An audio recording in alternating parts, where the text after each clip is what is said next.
दोस्तों, मैं आज आपको MPPSC मेंस टेस्ट सीरीज 2021 का टेस्ट 1 आपके सामने लेकर आया हूँ।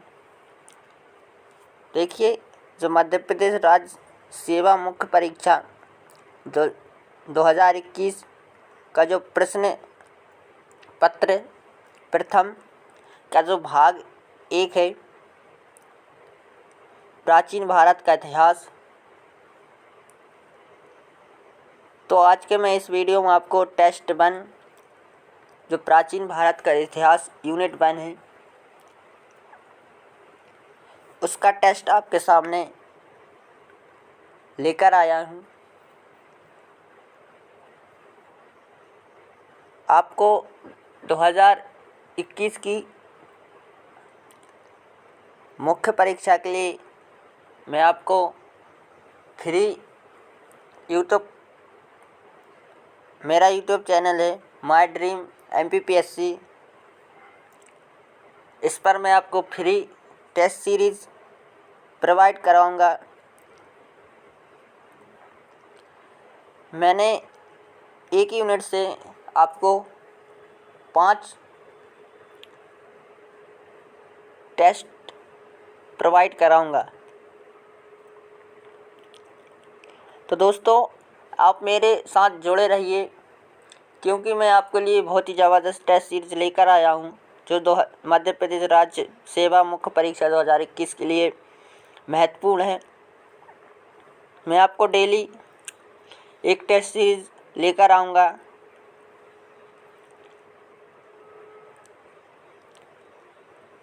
देखिए दोस्तों, मैंने आपको जो 2021 की मुख्य परीक्षा के लिए 90 दिन का टारगेट रखा है कि मैं आपको 90 दिन में आपकी मेंस की तैयारी करवा दूंगा। तो दोस्तों, आप मेरे साथ जुड़े रहिए और वीडियो को लाइक एवं सब्सक्राइब ज़रूर कर दीजिए, जिससे कि आपको डेली टेस्ट प्रोवाइड होता रहेगा। तो मेरा यूट्यूब चैनल है माय ड्रीम MPPSC मेरा यूट्यूब चैनल है। तो चलिए अब टेस्ट की ओर चलते हैं। जो प्रश्न पत्र जो प्रथम है, उसका जो भाग 1 होता है, प्राचीन भारत का जो इतिहास की जो फर्स्ट यूनिट है, उसका मैं टेस्ट आपके लिए लेकर आया हूँ। तो देखिए, जो फर्स्ट जो प्रश्न है कि निम्नलिखित प्रश्नों के उत्तर लगभग 10 शब्दों में लिखिए। जो आपके 3 मार्कर हैं वो 15 3 मार्कर रहेंगे। तो आपको टोटल जो अंक होते हैं वो 45 होते हैं। तो चलिए अपन अब फर्स्ट 3 मार्कर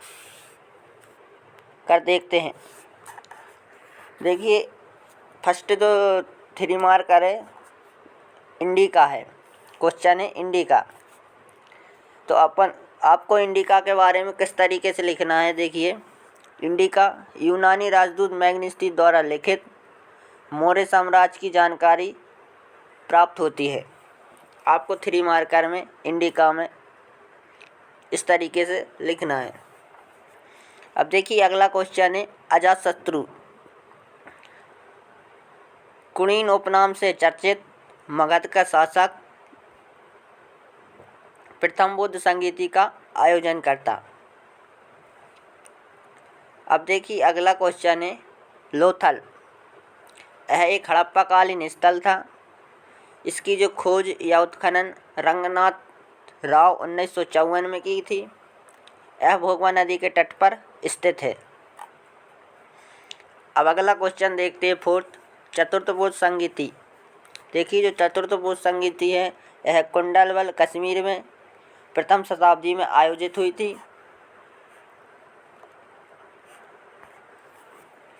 शासक कनिष्क का था, अध्यक्ष वासुदेव था, हीनयान व महान का उदय हुआ था। तो आपको यदि चतुर्थबोध संगीति पूछे तो आपको इस तरीके से 3 मार्कर में आंसर देना है। अब अगला क्वेश्चन है कि पुष्यमित्र शुंग। देखिए, जो पुष्यमित्र शुंग था वो शुंग वंश का संस्थापक था। मौर्य सम्राट बृहदत्त की हत्या पतंजलि इसके पुरोहित थे। अब अगला क्वेश्चन है कि 10 कुमार चरित्र। देखिए जो 10 कुमार चरित्र थे वो डांडी द्वारा रचित एक संस्कृत गद्य काव्य है। इसमें 10 कुम्हारों का चरित्र वर्णित है। अब अगला क्वेश्चन है कि भीमबेटका। यह मध्य प्रदेश के रायसेन जिले में स्थित एक ऐतिहासिक स्थल है। यहाँ से चित्रित गुफा एवं शिलाशाही के साक्ष्य प्राप्त हुए हैं। इसे 2003 में यूनेस्को की विश्व धरोहर में शामिल किया। यदि भीमबेटका आपसे पूछता है तो आपको इस तरीके से 3 मार्कर में आपको आंसर देना है। अब देखिए आदमगढ़। आदमगढ़ है होशंगाबाद जिले में प्रागैतिहासिक गुफा खोज आरबी जोशी।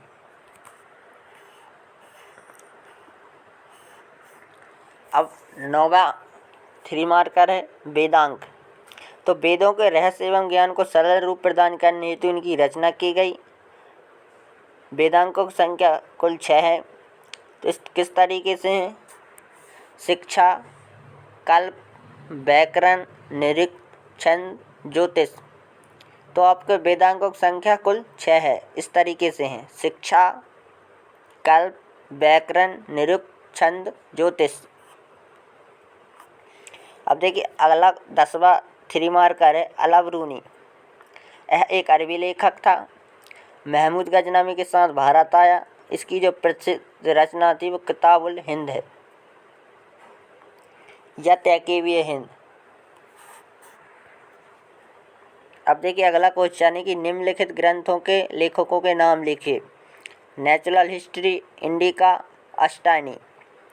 तो देखिए जो नेचुरल हिस्ट्री के जो लेखक है वो प्लिनी है, इंडिका के मैग्नेस्टिस, रास्टानी के पानी है। एक क्वेश्चन मंडा 3 मार्कर में 2021 में बहुत इंपॉर्टेंट क्वेश्चन है। यह जम्मू कश्मीर राज्य में चिनाब नदी के किनारे स्थित खोज 1982 में जेपी जोशी द्वारा सिंधु घाटी सभ्यता का सबसे उत्तरी स्थल। अब 13वां क्वेश्चन है अपनयन संस्कार। 16 संस्कारों में से एक प्रमुख संस्कार शाब्दिक अर्थ बालकों को शिक्षा के लिए गुरु के पास ले जाना। इसे यज्ञ पवित्र संस्कार भी कहा जाता है। अब अगला 14वां जो 3 मार्कर है वो जैन धर्म के त्रिरत्न। देखिए जो जैन धर्म के जो 3 रत्न हैं वो सम्यक ज्ञान, सम्यक आचरण, सम्यक श्रद्धा। अब देखिए अगला जो 15 3 मार्कर है वो अश्वघोष है। अश्वघोष एक कनिष्क के समकालीन बौद्ध धर्म का प्रचार प्रसार बुद्ध चरित्र पुस्तक लिखी। अब देखिए अगला है सेकंड क्वेश्चन जो 5 मार्कर हैं आपको, जो आपको 50 शब्दों में 5 से 6 पंक्तियों में लिखना है। आपके 5 मार्कर जो क्वेश्चन है वो आपको 10 रहेंगे और अंक आपको 5 रहेंगे, तो टोटल आपके 50 अंक रहेंगे।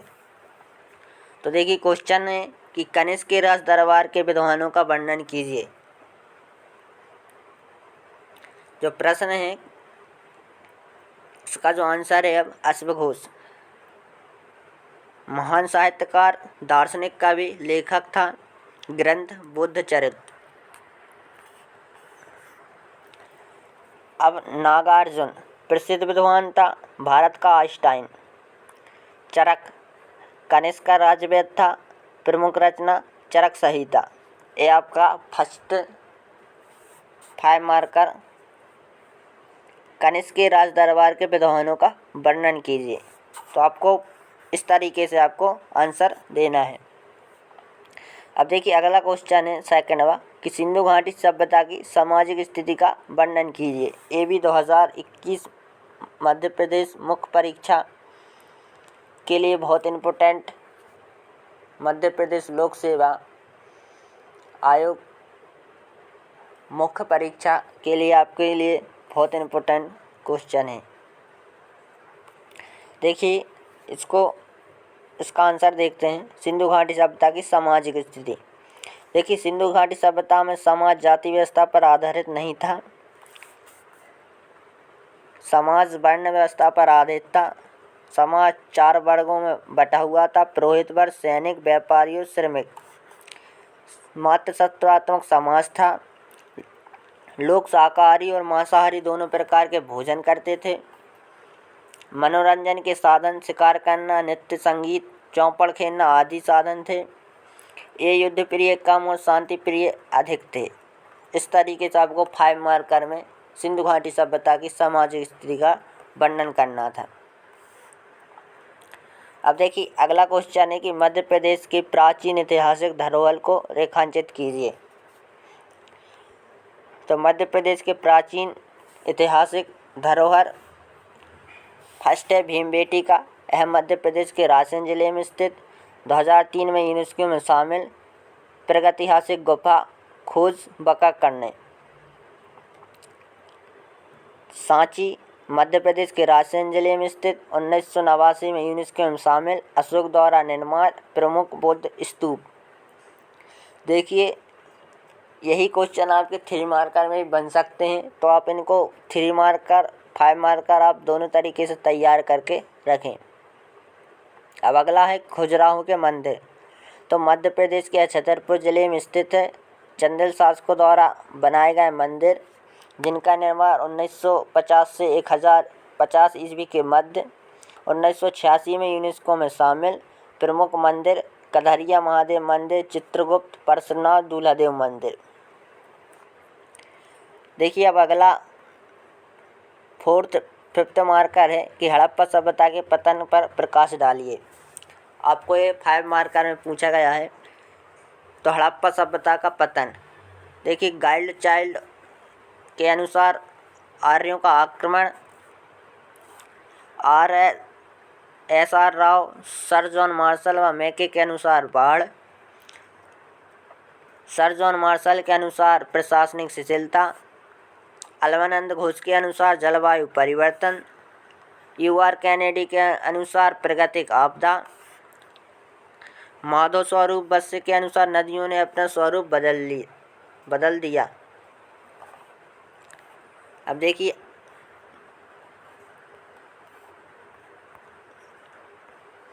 अब अगला क्वेश्चन है 5th नंबर का कि जैन धर्म की प्रमुख विशेषताएं लिखिए। देखिए जैन धर्म की प्रमुख विशेषताएं। जैन धर्म संसार की वास्तविकता को स्वीकार करता है। जैन धर्म में ईश्वर की मान्यता नहीं है। जैन धर्म आत्मा की मान्यता है। जैन धर्म पुनर्जन्म में कर्मवाद पर विश्वास करते हैं। जैन धर्म में अहिंसा पर विशेष बल दिया गया। मौर्योत्तर युग में मथुरा जैन धर्म का प्रसिद्ध केंद्र था। जैन धर्म में वर्ण व्यवस्था की निंदा नहीं की गई। इस तरीके से आपको जैन धर्म की विशेषताओं में 5 मार्कर में आपको उत्तर देना है। देखिए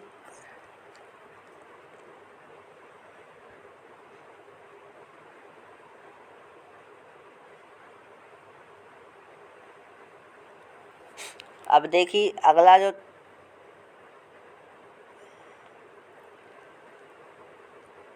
प्रश्न है वो निम्नलिखित प्रश्नों के उत्तर लगभग 20 शब्दों में लिखिए। इसमें अंक आपको 5 हैं। 5 प्रश्न रहेंगे, 11 मार्कर है। टोटल अंक आपका 55 है। तो जो फर्स्ट क्वेश्चन है कि ऋग्वेदिक कालीन सामाजिक एवं आर्थिक दशा का वर्णन कीजिए। ये भी बहुत इंपॉर्टेंट क्वेश्चन है 11 मार्कर के साथ कि ऋग्वेदिक कालीन सामाजिक एवं आर्थिक दशा का वर्णन कीजिए। तो चलिए अपन इसका आंसर देखते हैं। ऋग्वेद द्वारा जिस काल का विवरण प्राप्त होता है उसे ऋग्वेदिक काल कहते हैं। इसका समय 1500 ईस्वी पूर्व से 1000 ईस्वी पूर्व तक था। देखिए सबसे पहले 11 मार्कर आपको इंट्रो, फिर उसके सिद्धांत, फिर आपको आखिरी में निष्कर्ष लिखना है। तो देखिए इसी पे मैं आपको बताता हूँ।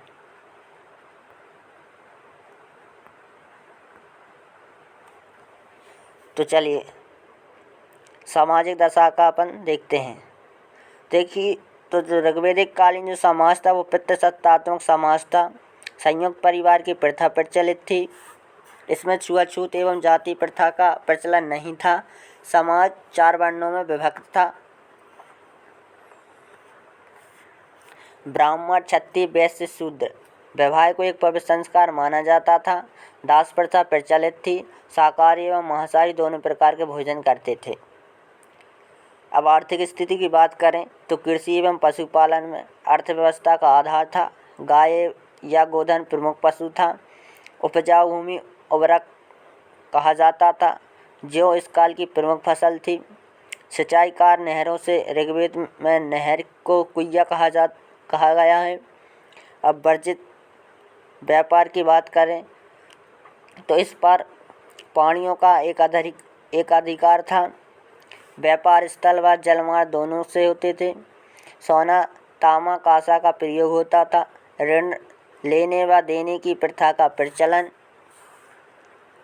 थर्ड है उद्योग धंधे, बढ़ाई, रथकर, बुनकर, चर्मकर, कुम्हार आदि के उल्लेख मिलते हैं। अब निष्कर्ष में आपको लिखना है कि ऋग्वैदिक कालीन लोगों की सामाजिक व आर्थिक दशा उत्तम थी। इस तरीके से आपको ऋग्वैदिक कालीन सामाजिक एवं आर्थिक दशा का वर्णन आपको करना है। अब देखिए अगला क्वेश्चन है कि सिंधु घाटी सभ्यता की कला एवं स्थापत्य कला को समझाइए। ये भी बहुत इम्पोर्टेंट क्वेश्चन है 2021 की मुख्य परीक्षा के लिए। तो चलिए, सिंधु घाटी सभ्यता भारत की पहली विकसित सभ्यता होने के बावजूद भी कला एवं स्थापत्य की दृष्टि से अत्यधिक समृद्ध थी। इस सभ्यता में वास्तु कला, मूर्ति कला, चित्रकला, दंड भंड कला आदि अनंत अवस्था में थी। सिंधु घाटी सभ्यता की नगर निर्माण एवं भवन निर्माण योजना वास्तुकला के उत्कृष्ट नमूने थे। सिंधु घाटी सभ्यता की मूर्ति कला भी उत्कृष्ट श्रेणी की थी। मूर्तियों का निर्माण प्राशनों, धातुओं और मिट्टी से होता था।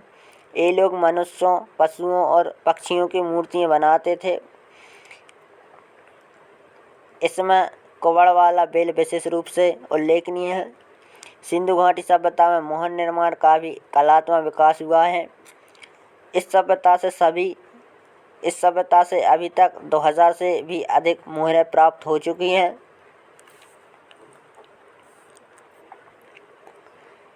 सिंधु घाटी के लोग दंड भंड के निर्माण में भी सिद्धस्त थे। मिट्टी के बर्तन, घड़े, सुहारी, कटोरे, प्याले, कुड़हल, थालियाँ आदि। अब इसका निष्कर्ष में आपको लिखना है कि सिंधु घाटी सभ्यता में कला के विभिन्न स्वरूपों को उत्कृष्ट नमूने प्राप्त हुए हैं, जो उनकी कला प्रेमी को दर्शाते हैं। इस तरीके से आपको सिंधु घाटी सभ्यता की कला एवं स्थापत्य कला को बताना था। अब देखिए अगला क्वेश्चन है कि भारतीय इतिहास के निर्माण में विदेशी यात्रियों की क्या भूमिका रही, वर्णन कीजिए। तो देखिए समय समय पर अनेक विदेशी यात्री भारत आए तथा भारत संबंधी अनेक संबंध लिखे। इन यात्रियों के विवरण से तत्कालीन भारत की सामाजिक, राजनीतिक, सांस्कृतिक तथा आर्थिक दशा का हमें ज्ञान प्राप्त होता है। तो चलिए अब विदेशी यात्रियों को अपन देख लेते हैं। तो जो फायन है यह एक चीनी यात्री था। यह चंद्रगुप्त द्वितीय के दरबार में आया। इसकी जो रचना है फो क्यू की में भारत के समाज एवं संस्कृति का वर्णन किया। इसने भारत की जनता को सुखी एवं समृद्ध बताया। हेमसंग यह भी एक चीनी यात्री था। हर्षवर्धन के शासनकाल में भारत आया। प्राचीन प्रसिद्ध रचना सी यू की। अब देखिए टेसियस यह ईरान का राजवैद था। भारत के साथ संबंध में इसका विवरण आश्चर्यजनक कहानियों से परिपूर्ण होने के कारण अविश्वसनीय है। अब देखिए टॉमली, इसने दूसरी शताब्दी में भारत का भूगोल नामक पुस्तक लिखी। मैग्नेस्टीस सेल्यूकस निकेटर का राजदूत था। चंद्रगुप्त मौर्य के दरबार में आया। प्रसिद्ध पुस्तक इंडिका।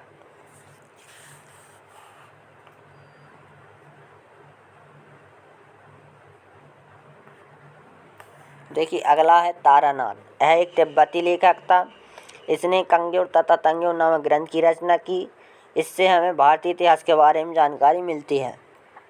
अब अगला है संजीवगन। यह 518 ईस्वी में भारत आया था। इसने अपने 3 वर्षों की यात्रा में बौद्ध धर्म की प्रवृत्ति एकत्रित की। निष्कर्ष, प्राचीन भारत इतिहास के निर्माण विदेशी यात्रियों की एक विशेष भूमिका रही। इन यात्रियों से हमें भारत की तत्कालीन राजनीतिक, सामाजिक, सांस्कृतिक तथा आर्थिक दशा का ज्ञान प्राप्त होता है। अब देखिए अगला जो फोर्थ 11 मार्कर है कि 6ठी शताब्दी ईस्वी पूर्व की सामाजिक, धार्मिक और आर्थिक स्थिति का वर्णन कीजिए। ये भी बहुत इम्पोर्टेंट क्वेश्चन है 11 मार्कर में। देखिए 6000 BC में गंगा घाटी में धार्मिक जीवन बहुत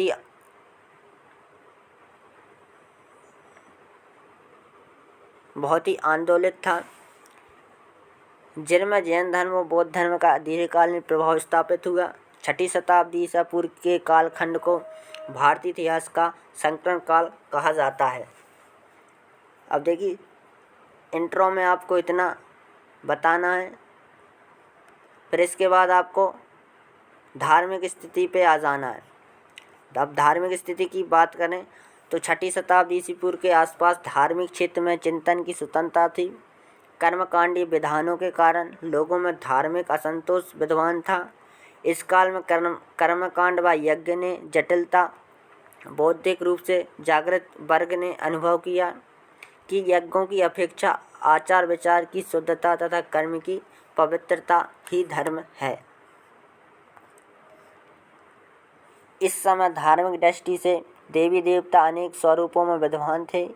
उनकी उपासना विधि भी अलग अलग थी। वैदिक मंत्रों की जगह तंत्रों की स्थापना ने अनेक प्रकार के अंधविश्वासों को स्थापित किया। इन अंधविश्वासों को तोड़ने के लिए 6ठी शताब्दी से पूर्व धर्म में तर्क को स्थान दिया। सामाजिक स्थिति 6ठी शताब्दी ईस्वी पूर्व का जो समाज था वो स्पष्टतः ऐसी वर्ग व्यवस्था पर आधारित था जिनमें ब्राह्मण तथा क्षत्रिय उत्पादन से समृद्ध नहीं होते हुए भी विशेष अधिकारी से संपन्न थे। वहीं दूसरी ओर वैश्य और शुद्ध उत्पादक के प्रति पूर्ण जिम्मेदार थे, परंतु ना तो उनमें पर्याप्त सम्मान प्राप्त था और ना ही वे अपने उत्पादन का स्वतंत्र रूप से उपयोग करते थे। धीरे धीरे वैश्यों ने व्यापार, कृषि और उद्योग धंधों के विकास के कारण आर्थिक समृद्धि प्राप्त कर ली, परंतु सामाजिक व्यवस्था में शूद्रों को कोई भी अधिकार नहीं था।